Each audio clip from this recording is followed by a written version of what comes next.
It has been called the most divisive children's book in history.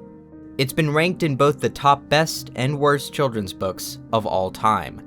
Some have said they've always hated the story. It's been called depressing, sexist, and even horrible. A horrible book.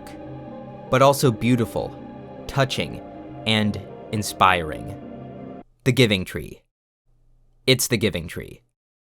I either read this book or had it read to me a very long time ago, and from then until now, it never occurred to me that someone might find the story wrong. While a tragic story might make you feel bad, it takes an entirely different kind of attitude to hear a story and rewrite it altogether. Like it should have gone in a direction it didn't. Which is exactly what Topher Payne did in The Tree Who Set Healthy Boundaries. The Giving Tree is a modern-day parable, one that touches on more subjects than I initially imagined. From self-sacrifice, abusive relationships, the environment, and parental roles, to the nature of life and love itself. Exploring the history and interpretations of this book took me to places I would have never discovered otherwise, and reopened old memories and old wounds. And speaking of trees, this video is sponsored by MyHeritage. My family has a picture on our kitchen island with several ancestors in it, and they all look pretty rad. Problem is, we don't have any idea who most of them are. That's why MyHeritage is an amazing website. It can search through 20 billion historical records, and all you need are a few names and dates, and it will start to fill in your family tree with better and even new information. Instant Discoveries is a way for new people to be added to your tree automatically. I added this Lorenzo guy, and with a click of a button, over 40 people were added to fill in my family tree. So this is our family tree website, which I can add you to contribute. Cora. Yeah, that's my grandmother. Ah, well, I found like a baby picture. Oh, no way, wow! And I can even enhance and colorize this. I found a match confirmed, and I'm loading more relatives. Weird. It's really fascinating. Like, this seems to be a very big thing. Oh my gosh. Reverend Willie Blount Rutledge. Yeah, so what I know from, like, I guess more the side, there were a lot of preacher types. Like, they either were a preacher or were known for being great speakers. That's a memory that stuck with me. If this kind of family sleuthing interests you, sign up for a 14-day free trial with the link below and enjoy all MyHeritage has to offer. Shel Silverstein's life and work was full of clashing ideas and realms. He never planned to write for children and detested most children's books. He made all kinds of raunchy adult content, and I do mean all kinds. He made cartoons for Playboy magazine, was a frequent visitor of the Playboy mansion, and was a close friend of Hugh Hefner. He never married and never planned to have kids, but had 2 children later in life. His writing fluctuates rapidly between silly and juvenile, and somber and mature, sometimes within the very same poem. His illustrations switch from cute and endearing to surreal and outright gross within a few page flips. Success and controversy seem to follow him everywhere, from the very beginning of his cartoon work for Pacific Stars and Stripes during his time in the military, to his very last children's book, Falling Up. While poetry books are his most recognizable works, he was also a prolific musician, songwriter, and playwright, writing hits for people like Johnny Cash, Judy Collins, and Waylon Jennings. He was also a singer and produced multiple albums, even painting a self-portrait for one of them. But his singing voice was often pretty grating. And he said, after you've been having steak for a long time, beans taste fine. And after you've been drinking champagne and brandy, you're gonna settle for wine. He was fully dedicated to his art and was deeply involved in the production of all his works. From the writing and drawings for the poems to the arrangement and layout of the pages for publishing. He rarely gave interviews, hated to give commentary on the messaging of his art, and the only elaboration he ever gave for The Giving Tree, his most famous single work, is, "It's just a relationship between 2 people. One gives and the other takes." It has a pretty sad ending. And I didn't start out to prove a message. It started out to be a good book for a kid. I imagine it reflects my ideas, but it is for children. I would like adults to buy it and read it, and I hope they can find enough in it. If we are to analyze The Giving Tree, any more commentary on the book from its author ends there, but we can get a lot more context for the story from his other works.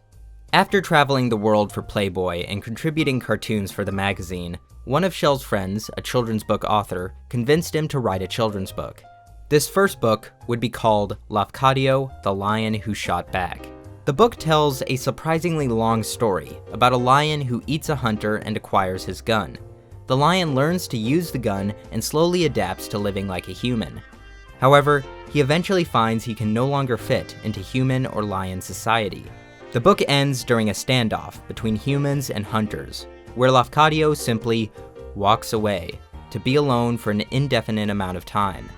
The Giving Tree would be published just 1 year later. In another ending, in The Missing Piece, written a decade after The Giving Tree, a rolling circle with a triangular section cut out of it searches for its missing piece, singing and exploring life along the way. Once it finds its missing piece, it rolls along and can no longer stop to explore or sing, and simply drops the piece and rolls away, still searching for fulfillment. In the sequel, The Missing Piece Meets the Big O, we get the perspective of a piece, which searches for the right fit until it learns from a full circle that it can roll along by itself, wearing out its edges until it can roll perfectly fine on its own. These are simple stories, often described as modern parables or fables. They communicate a message that both children and adults can understand without being watered down. The illustrations facilitate this philosophy further.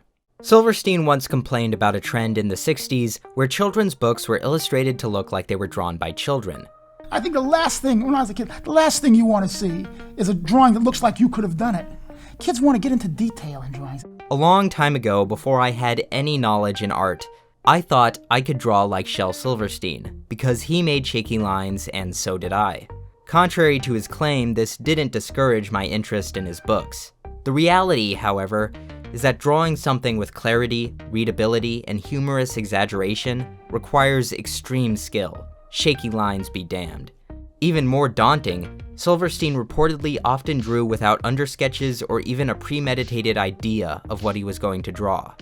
One of my favorite examples of his drawing style is this elf riding on a bicycle. To show a person riding a front-facing bicycle, with the spokes coming out to indicate it as a 3D object, the energy of the feet on the pedals, and the hint of chaotic movement with the tilt of the whole thing is incredibly difficult. Or take this illustration of someone auctioning off a younger sister for sale. Look at the crazy pose with these crooked lines of action. The yelling mouth takes up nearly all of the head, the feet face in opposite directions, and a gaping negative space is formed by the sister at the end of this absurdly long platform. His cartoons went from restrained and somewhat stiff to more and more loose and improvised as his art style developed, but he always maintained hints of his signature dirty-looking dot shading. He was a master of using white space. An extreme example of this is the huge voids in the often wordless adult cartoons in Different Dances. I think this book showcases Silverstein's high skill level in composition and visual storytelling. White space is also used to great effect in The Giving Tree, where entire pages are dedicated to a single line to emphasize that line. The key to the ending of Silverstein's stories is ambiguity.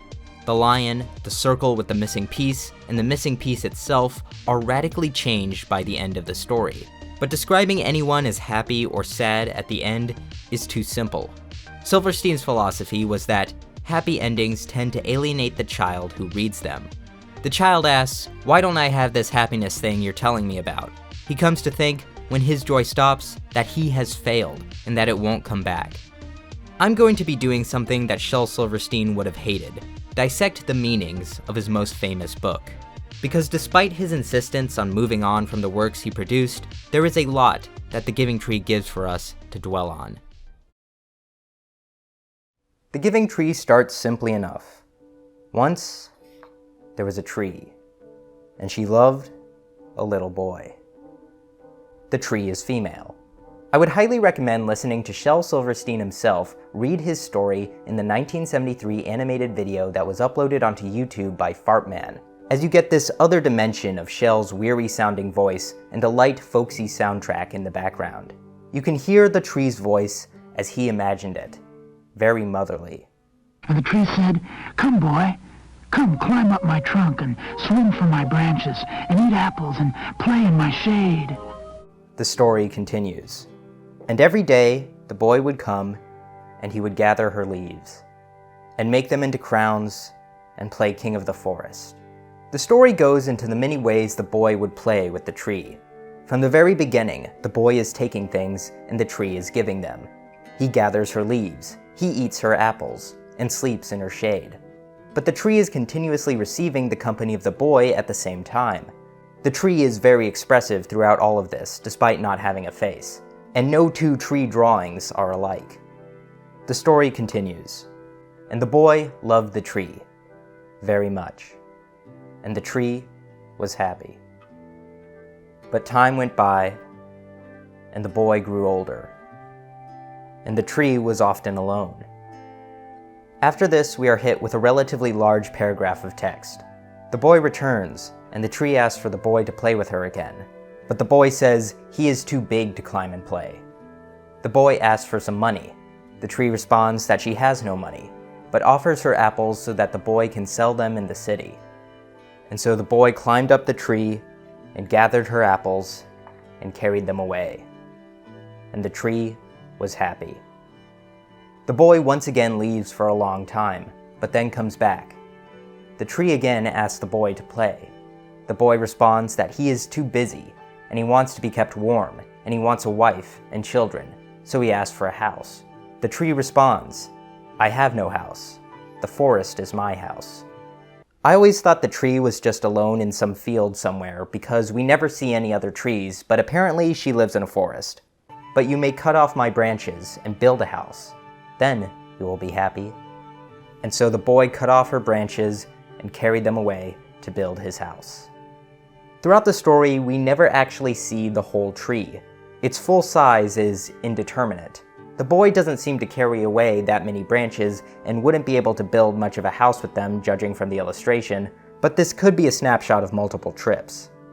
The boy leaves for a while again and comes back as an old man. The tree asks for him to play. He says he is too old and wants to leave this place. He asks for a boat. The tree offers that the boy cut down her trunk to make a boat. He does so and sails away. And the tree was happy, but not really. Some remember this as the end of the story, but it's not. The boy comes back as an even older man. The tree apologizes and says she has nothing left to give him. The boy remarks that he would be too old to play with her, even if she did have more to give. "I don't need very much now," said the boy. "Just a quiet place to sit and rest. I am very tired." The tree straightens herself up as much as she can and offers her stump to sit and rest on. The boy rests. The book ends, and the tree was happy. On the surface, the story is not only tragic, but downright aggravating. How can the boy be so ungrateful, take and take until there is nothing left, and simply come back for more after he has consumed for his own benefit without even a thank you?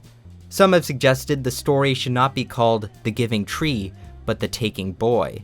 And how can the tree, who is clearly left alone for long periods of time, never receiving any compensation for this endless giving, even apologizing when she has nothing left to give, simply not just tell the boy to contribute to the relationship or go away?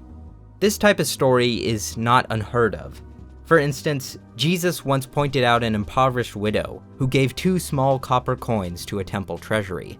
Her donation, all she had to live on, he considered more valuable compared to the wealthy donors who gave large amounts out of their abundance. But there may be more to this story. With more context, it is shown Jesus was also criticizing those who had created that poverty. In a Buddhist story, Ryokan, a Zen master, lives in a little hut at the foot of a mountain. A thief visits and realizes there are no possessions to steal, so Ryokan gives him his clothes. The thief, very confused, leaves, and Ryokan remarks that the moon is so beautiful, he wishes he could have also given it to the thief. In The Giving Tree, a modern-day parable of mutual responsibility, Earthren Cousin argues that the story is about how giving endlessly without considering the long-term outcomes ultimately harms both the tree and the boy. We wonder whether the boy is unhappy because he has been given everything and therefore cannot fend for himself. Regardless of intentions, the outcomes are what matter in the end. There is a dearth of information about the boy. We cannot confirm whether the boy succeeds with all of the things he takes. Yes, he takes the apples, but does he actually make money off of them? Yes, he takes the branches to build his house, but we don't know if he has a family or if he is successful in starting and maintaining a family. The only thing we are told explicitly is that he made a boat and sailed away. We are at the mercy of the narrator in The Giving Tree. We are repeatedly told that the tree was happy. At the very beginning when the child and the tree are playing, and after each act of giving, we are told this, in the exact same way. Except when the boy chops down the tree's trunk. And the tree was happy, ... but not really. It's the most confounding line in the whole book. Why does the sudden change happen here? This is the third act of giving without reciprocation. Is it because the tree has recognized the pattern and knows she will be left alone for a long time? Is it because she has been reduced to a stump that she has a moment of clarity? She realizes that she's being used. But then the final line is simply, the tree was happy. To add to the confusion, this is one of the only lines from the original book that is absent in the 1973 animated version. And so the boy cut down her trunk. And he made a boat and sailed away. And the tree was happy.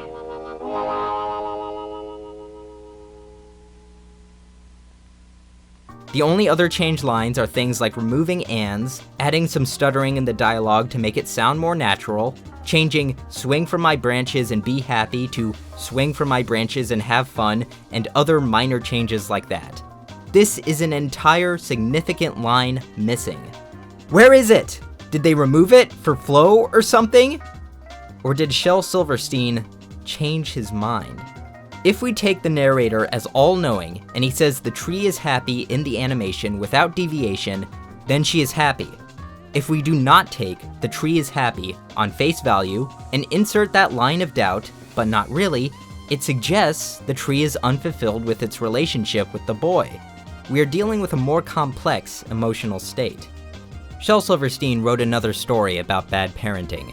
A Boy Named Sue, performed by Johnny Cash, is about a father who names his son the typically feminine name Sue, before abandoning him at 3 years old so that he can be ridiculed and mocked and eventually grow up to be a tougher man.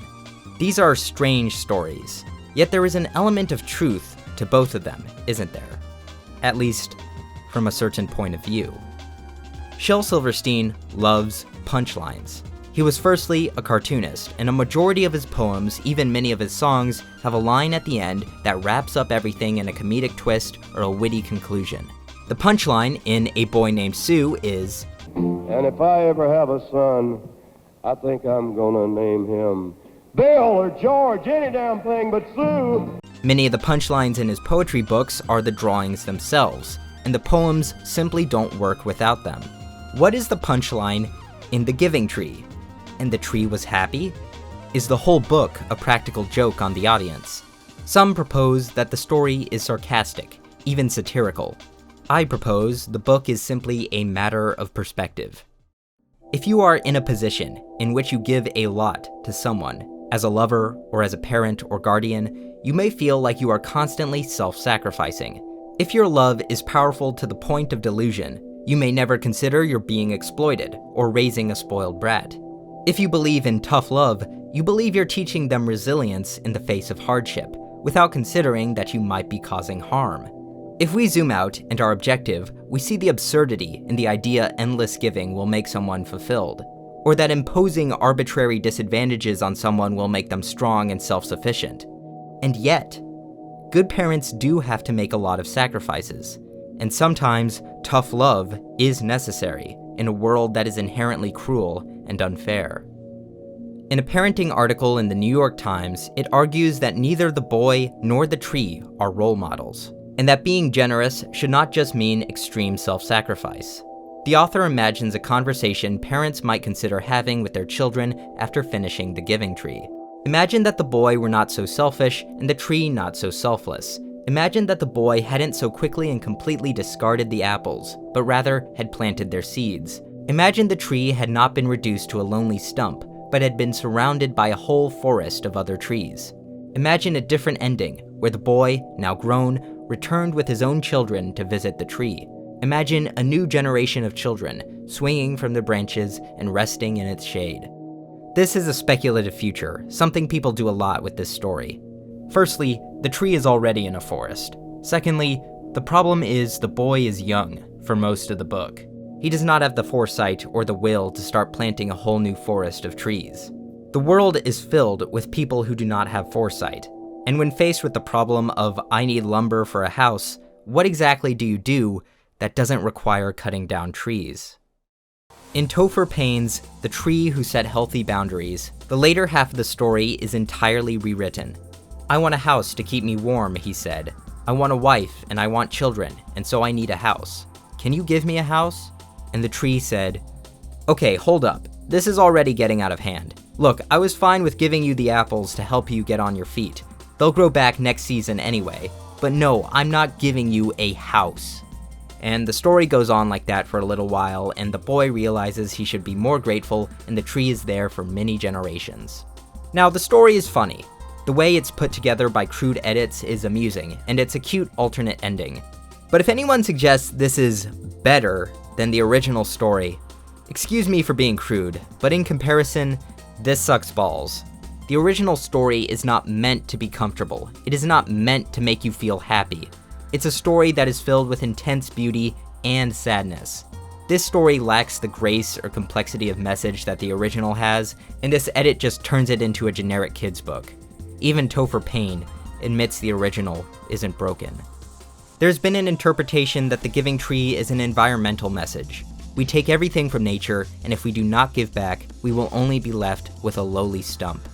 Some have called the book sexist, because the tree, an explicit female, gives everything to this boy who does not show gratitude. Shel Silverstein was born in 1930, and slept with hundreds if not thousands of women, though he was reportedly always honest with his intentions. And he was a frequent visitor of the Playboy mansion. He was probably sexist to a degree. The book is dedicated to Nikki, one of Shel's old girlfriends. I don't really know what to do with that information. The story, especially the animation, gives a clear motherly role to the tree, and I suppose in that sense it upholds a stereotype, a certain idea of what a mother should be. I don't think this is a wholly bad or inaccurate stereotype, not just for mothers, but for parents in general, and as long as you're approaching the story with a critical eye, there is little damage this book can do. Finally, on the most extreme end, there's been an interpretation that The Giving Tree is a tale of an abusive, narcissistic, or even sadomasochistic relationship. During my research for this video, I stumbled upon a whole ecosystem of YouTube channels that make videos about psychology with a focus on narcissists. Thousands of videos on narcissists. I'm going to be upfront with this. I don't like some of these channels very much. I think many of these people are pop psychologists whose advice and observations are okay at best and very dubious at worst. Some of them have questionable or no credentials, and their videos rarely contain science-based data or simply references of any kind, unlike other much higher quality channels in the abuse genre. Dr. Romani is one of the better of these channels because at least she is an actual doctor. Her interpretation of the Giving Tree is that the boy is toxic and the tree is an enabler in an abusive, narcissistic relationship. This is certainly not an uncommon interpretation, and her analysis is fine, except for this part at the end. The author of the book is a guy named Shel Silverstein, right? And I went down the rabbit hole, like, who would write a book like this? Various reports I found that I, again, bless the internet, shared that this was not a very nice guy. Didn't really seem to love kids. So who knows what bizarre sadistic thing he was working out there in this book, which is basically a story about an abusive relationship. What reports? Do you have these reports? Can you show them in the video or link them in the description? There is nothing that indicates Shel Silverstein was a narcissist. He was not an angel. He was rude to people he disliked, friendly to people he liked, and was probably somewhat sexist, as I mentioned before. But by all accounts, he was a normal person. If anything, an abnormally socially high-functioning person with a long and prolific career full of collaborations and healthy relationships. It's well known he did not love children, but was perfectly capable of being friendly to them. He had 2 children of his own, though he never married and could have been around more for his daughter, but he did care deeply enough to dedicate a book to her before she died young. The Giving Tree likely reflected his views on parenthood at the time, that being a little cynical. It's one thing to interpret a story, but to make the baseless suggestion he had some bizarre sadistic thing working out there, whatever that means, is a bit irresponsible. Besides this, I think Dr. Ramani's interpretation is valuable to have. As she notes, a message that prioritizes giving of oneself above all is probably not healthy. A society that reinforces this message without scrutiny will lead to people being taken advantage of. However, I disagree when people say this story is glorifying an abusive relationship because this ignores too many elements and simplifies others. Shel Silverstein knows the story is sad and has a sad ending. The boy is never malicious. It is never the boy's idea to sell the apples, or to cut down the branches or the trunk, or to sit on the stump. He asks for things, but the tree always comes up with the methods by which to get those things. Despite the boy getting these things, he is not made happy by them. He wishes to leave. He is clearly worn down by life at the end. He has been cast out of Eden. And despite the tree giving these things and letting him out into the world, again, she is only happy, but not really. In the end, we are left with a pitiful triumph, a gentle defeat. The boy and the tree are united again, but only as shells of their former selves. That is not glory. And yet there is still beauty in it. The problem is, I come at all of this with a perspective that is still developing, and I'm not someone who has ever been deeply responsible for the health and safety of other people before. So I asked the 2 people I know who have been what they thought. Hi Mom. Do you like it? Do you like this or dislike it? The Giving Tree? I don't like it.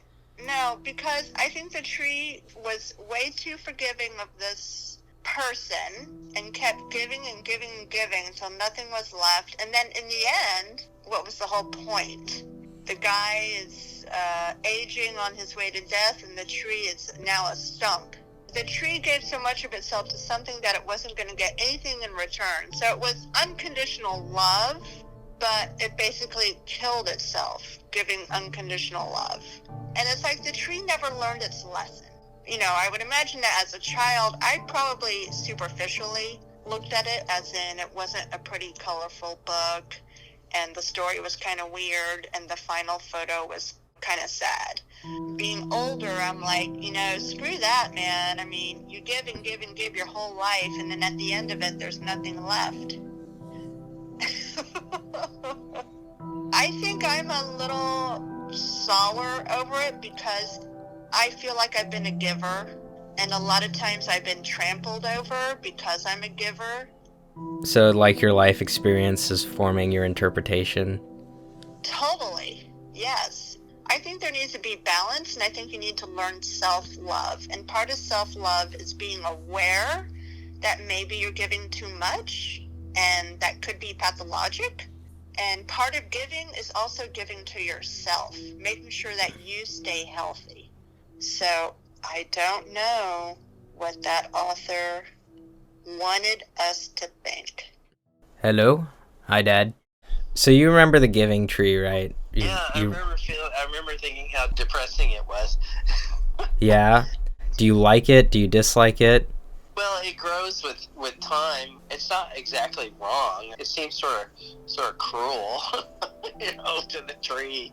I mean, it's about, giving of yourself and I mean, extreme, radical giving of yourself, Fortunately, you don't have to actually, sacrifice your limbs and your, body. So, what do you think the message is then?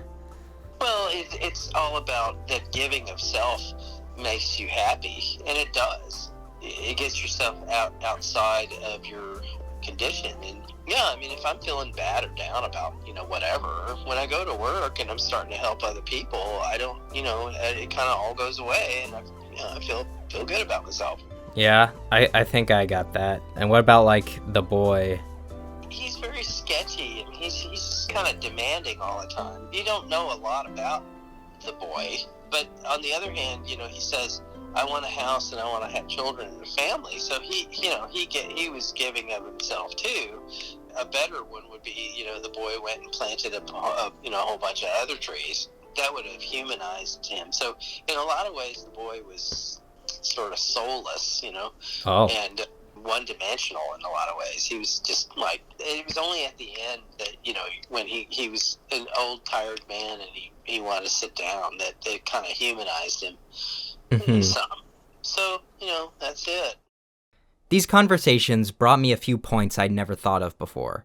But for my mom, revisiting The Giving Tree was so thought-provoking that after my call, she started a book club meeting about it. All right. Hello, everybody. We just read it, by the way.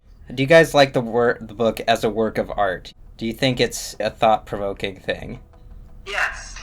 Okay. I definitely think it's thought-provoking. I had not read it in a long time, and I knew what it was about, that the tree was giving, but I didn't remember the end. And as it went along, and the tree kept on giving, and the boy, as he got older, just kept taking, it just made me sad.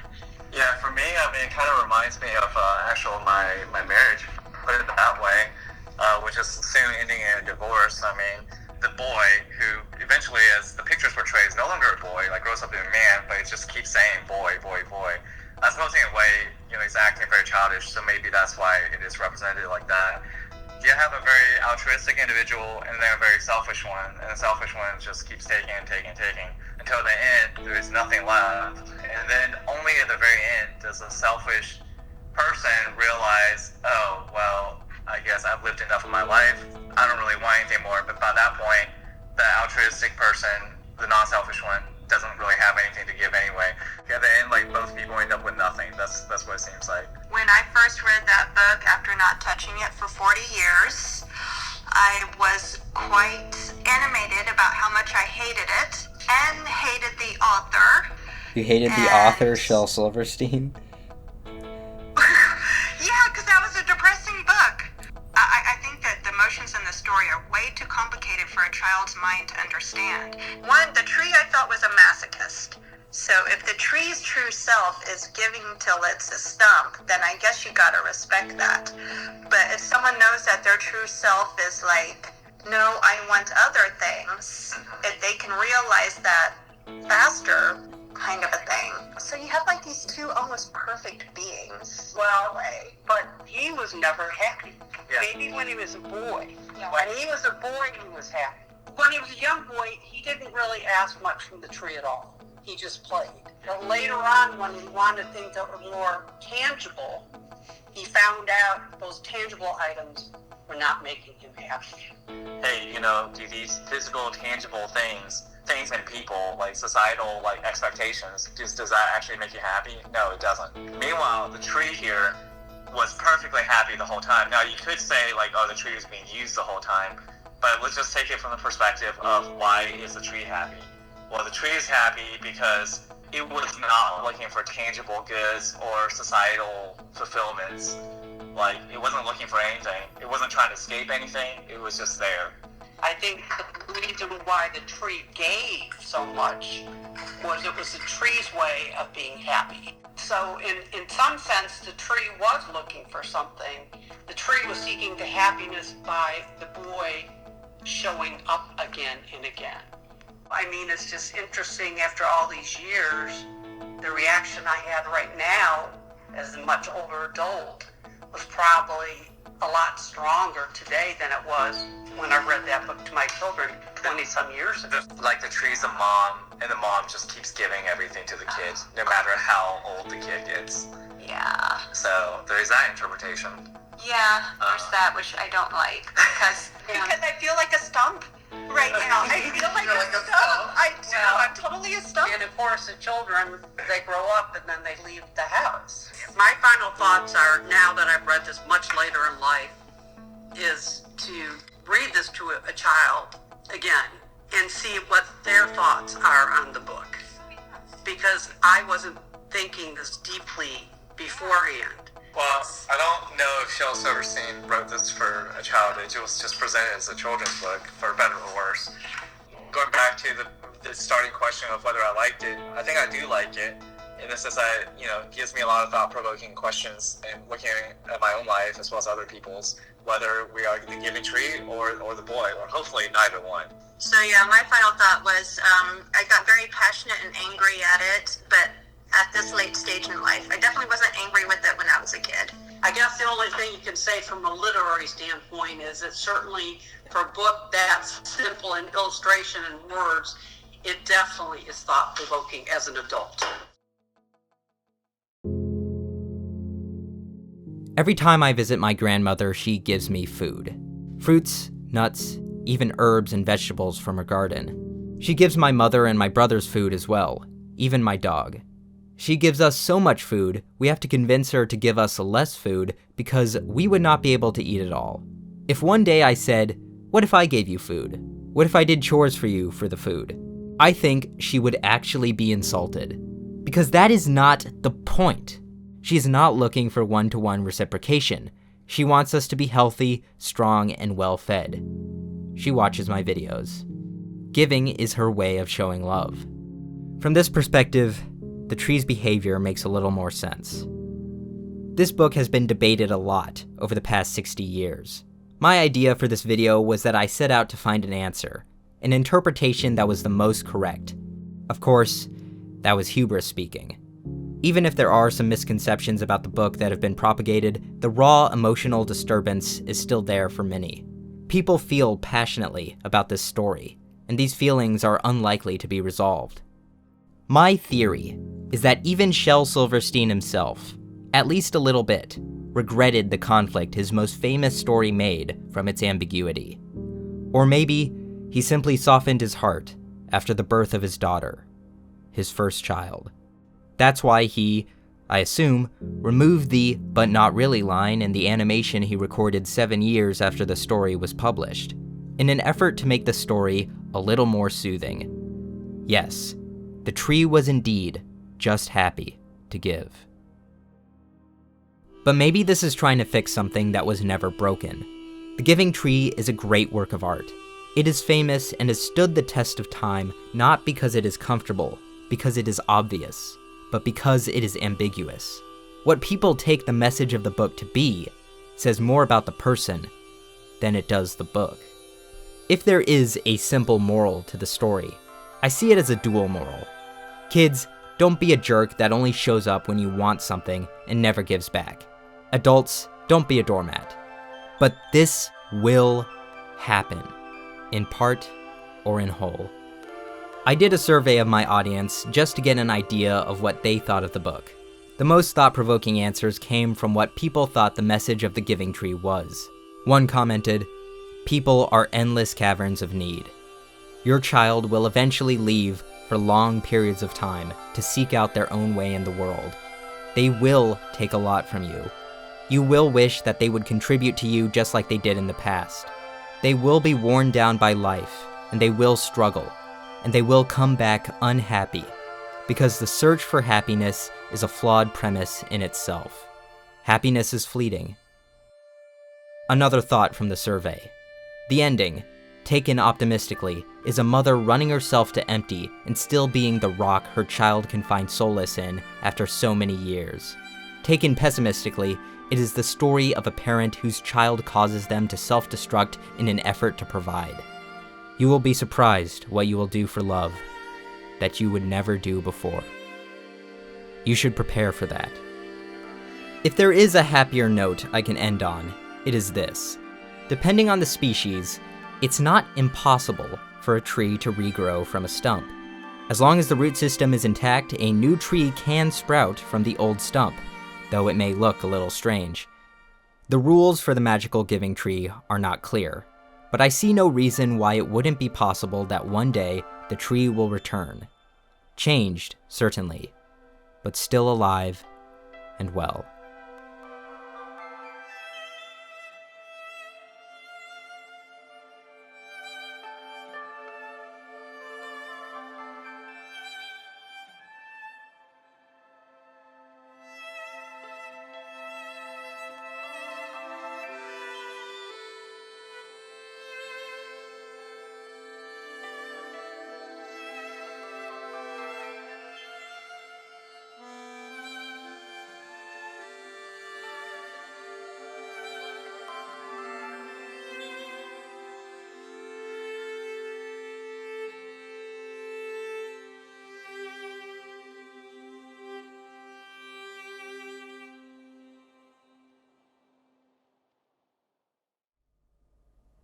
Reminder that if family sleuthing interests you, sign up for a 14-day free trial with the link below and enjoy all My Heritage has to offer.